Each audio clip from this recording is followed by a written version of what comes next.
Na BBC. Katika Amka na BBC asubuhi hii, Iran imeapa kulipiza kisasi baada ya Marekani kukamata meli yake ya mizigo yenye bendera ya taifa lake katika Ghuba ya Oman. Kiongozi wa kanisa Katoliki duniani Papa Leo yupo katika siku za mwisho za ziara yake barani Afrika, ambapo amewataka wananchi wa Angola kuondokana na migawanyiko baada ya miongo kadhaa ya vita vya wenyewe kwa wenyewe. Na tunaangazia nini sasa hatma ya makubaliano ya kusitisha vita kati ya Marekani na Iran, na kama duru ya pili ya mazungumzo yanayotarajiwa kufanyika Pakistan itafua dafu. Iran wanafahamu hawana imani na Marekani. Tunaona Donald Trump anaendelea kuandika jumbe za kashfa katika mitandao yake ya kijamii ya Truth Social. Kimya cha Iran nadhani kwa kiasi kikubwa ni mkakati wa majadiliano, njia mojawapo wa kuweka shinikizo kwa Marekani ili kuondoa ile blockade ambazo zimewekwa katika bandari za Iran.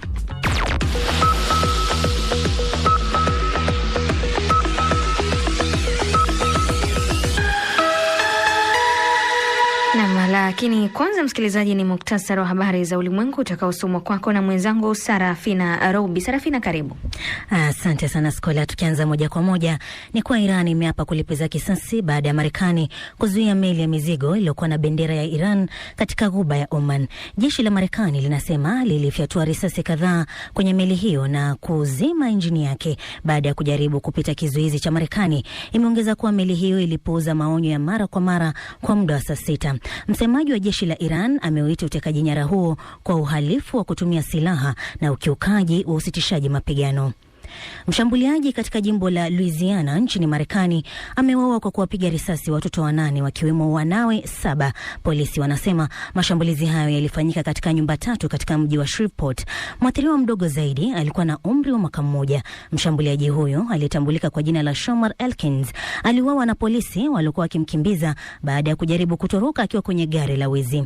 Hili ndilo tukio baya zaidi la ufyatuaji risasi wa watu wengi zaidi nchini Marekani kwa zaidi ya miaka miwili.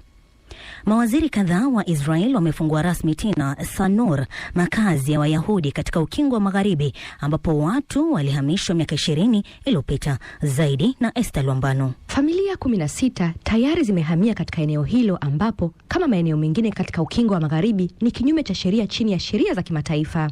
Waziri kutoka mrengo mkali wa kulia Bezalel Smotrich aliuambia mkutano kuwa makazi katika eneo hilo yanazika wazo la uwepo wa taifa la Palestina. Alisema serikali inapaswa sasa kuamuru udhibiti kamili wa Israel katika ukanda wa Gaza. Walowezi wa awali wa Sanur waliambiwa waondoke mwaka 2005 pamoja na wale wanaoishi Gaza. Upanuzi wa makazi katika ukingo wa Magharibi umeongezeka kwa kasi chini ya serikali ya sasa ya mrengo wa kulia. Ni Esther Lwambano. Kwingineko ni kwa hifadhi ya data za vinasaba yani DNA zinazopatikana kibiashara zinatumiwa katika mahakama ya Uingereza kusaidia kutambua wanajeshi wa Uingereza waliozaa watoto nchini Kenya. Takriban watoto 100 kufikia sasa wamepatikana kuwa walizaliwa na wanaume waliohudumu katika kambi ya jeshi ya Nanyuki tangu miaka 1950. Wengine wamekabiliwa na umaskini uliokithiri au kutengwa na jamii zao. Timu za kisheria sasa zinatumia vifaa vya kibiashara vya kupima vinasaba au DNA na hifadhi data za ukoo kuchunguza familia zao. Serikali ya Uingereza ilisema madai ya kumjua mzazi wako ni swala la kibinafsi, ila ilishirikiana na mamlaka ya Kenya. Hii ni BBC. Ni muhtasari wa habari za ulimwengu umesomwa kwako na mwenzangu huyo Sarafina Robi akiwa studio zetu za Nairobi. Unasikiliza Amka na BBC, msikilizaji, kutoka idhaa ya Kiswahili ya BBC ikikutangazia kupitia redio wa shirika mbalimbali. Nchini Tanzania tusikiliza kupitia Radio Kwizera Kulingana, Radio Free Africa pamoja na Radio 1. Kenya ni Must FM na Mwenedu FM. Uganda Radio Paidha, Radio Lira na Radio Kitara. DRC Lizard Radio na Radio Muungano Beni. Internet ni katika bbcswahili.com. Matangazo haya pia msikilizaji kujia moja kwa moja kupitia ukurasa wetu wa Facebook. Rambaza tu andika BBC Swahili. Mimi ni Skola Kisanga. Iran imeahidi kulipiza kisasi baada ya Marekani kukamata meli ya mizigo yenye bendera ya Iran katika Ghuba ya Oman.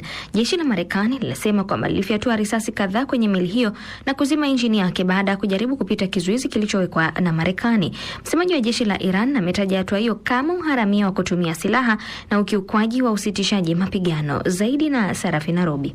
Rais wa Marekani Donald Trump anasema jeshi la wanamaji la Marekani limeikamata meli ya mizigo iliyokuwa na bendera ya Iran katika ghuba ya Oman ilipokuwa ikijaribu kupita kizuizi cha majini cha Marekani. Alisema kifaa cha kukabiliana na makombora kinachodhibitiwa na Marekani kilitoa onyo kwa meli hiyo kusimama, na ilipokosa kusimama kikatoboa shimo katika chumba chake cha injini. Rais Trump alisema wanajeshi wa majini wa Marekani sasa wanaizuilia meli hiyo, na kuongeza kuwa ilikuwa inazuiliwa kutokana na shughuli zake haramu za hapo awali. Hapo awali vikosi vya Iran vilisema vilikuwa vimeziambia meli mbili za mafuta kurudi kutoka katika mlango bahari wa Hormuz zilizokuwa zikisafiri chini ya bendera za Botswana na Angola. Siku ya Jumamosi, meli kadhaa zilisema zililengwa au kushambuliwa karibu na mlango bahari wa Hormuz. Kando na hayo, Rais Trump anasema wajumbe wa Marekani watawasili Pakistan leo hii kwa mazungumzo na Iran. Ikulu ya White House inasema wajumbe hao wataongozwa tena na makamu wa rais JD Vance na kujumuisha wapatanishi wake Steve Witkoff na Jared Kushner. Ila ripoti kutoka Iran zinasema viongozi wenye misimamo mikali wanapinga kuhudhuria maadamu Marekani kuziba njia za bandari za Iran kunaendelea. Rais Trump aliongeza kuwa iwapo mazungumzo hayo hayatakuwa yenye tija, Marekani itashambulia kila mtambo wa Iran na vilevile madaraja yake. Ibrahim Azizi, kamanda wa zamani katika jeshi la walinzi la mapinduzi ya Kiislamu ya Iran IRGC, aliambia BBC mjini Tehran kwamba hawatokubali vitisho vya Marekani. Hatuwezi kamwe. Tunajua hii ni haki yetu. Tunaandaa mpango ambao unafaa kuidhinishwa na bunge, ambao utakuwa na sheria za wazi kuhusu safari katika mlango bahari wa Hormuz, ambao utaidhinishwa na vikosi vya Iran. Ni taarifa yake Sarafina Robi.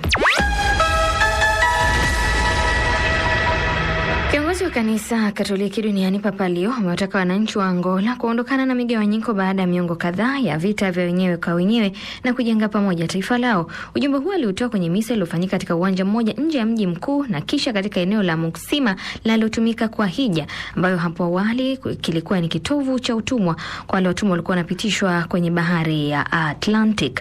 Papa aliita Angola ni nchi nzuri lakini iliyojeruhiwa.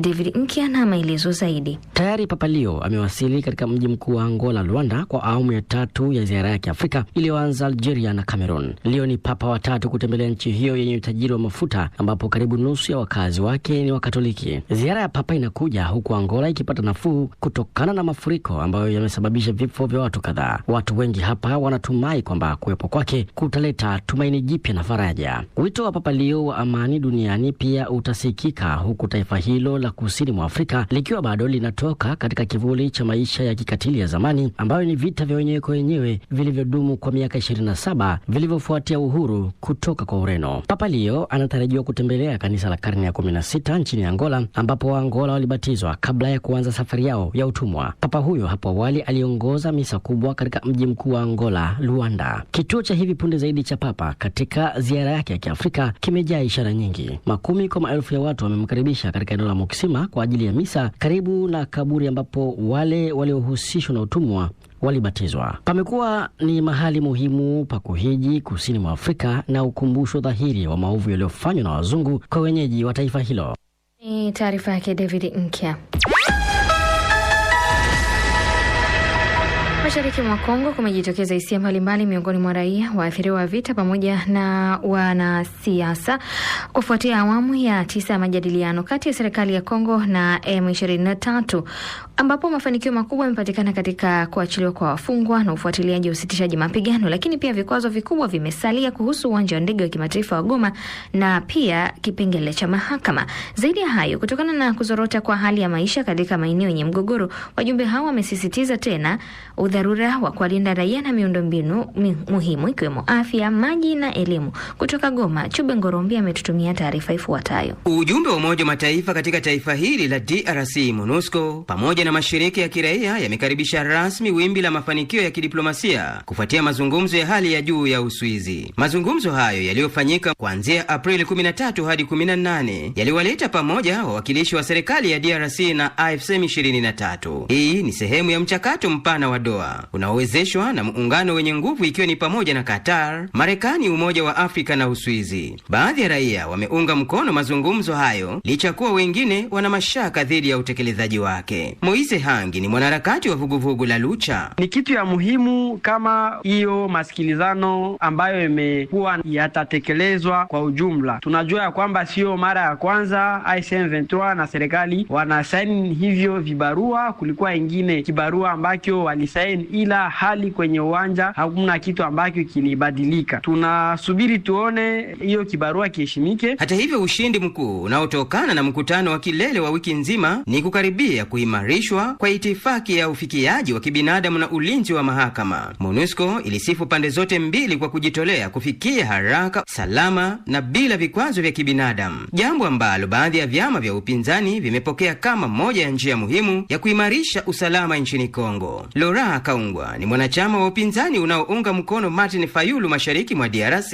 Ni njia moja ambayo inaweza kuleta makubaliano na kusitisha vita kati ya M23 na government ya Kongo. Lakini Bwana Tshisekedi ni mtu ambaye tangia pale awali ni mtu ambaye hana msimamo wote, na ile inaweza ikakuwa chanjo cha usababishaji wa kutokumalizika kwa vita. Pengine anaweza kajigeuka katika mpango yake. Kwa mamilioni ya raia walionaswa katika mapigano hayo ya mashariki mwa DRC, itifaki hii inaahidi zaidi ya chakula na dawa tu. Inajumuisha ahadi mahususi za kulinda wanawake na watoto na kulinda miundombinu muhimu kama vile hospitali na shule, ili kusaidia ufuatiliaji wa muda mrefu wa kijamii na kiuchumi. Hatua hii imeshuhudiwa na wanasiasa wanaounga mkono Rais Felix Tshisekedi kuwa itasaidia pakubwa wananchi wa DRC walioathiriwa na vita. Ugiseka Pila ni mmoja wa viongozi wa chama cha UDPS mashariki mwa DRC. Na sasa sisi tunawaza kama ile inaweza kusaidia sana sana wakimbizi, inaweza kusaidia pia na kuachiliwa kwa wafungwa ngambo yote mbili, lakini kuko wafungwa wengine hawawezi wakaachiliwa, hawawezi kuachilia mtu mwenye aliua watu. Ndio shida ile sasa, kwa sababu wenyewe walikufa ni watu, hawako wanyama.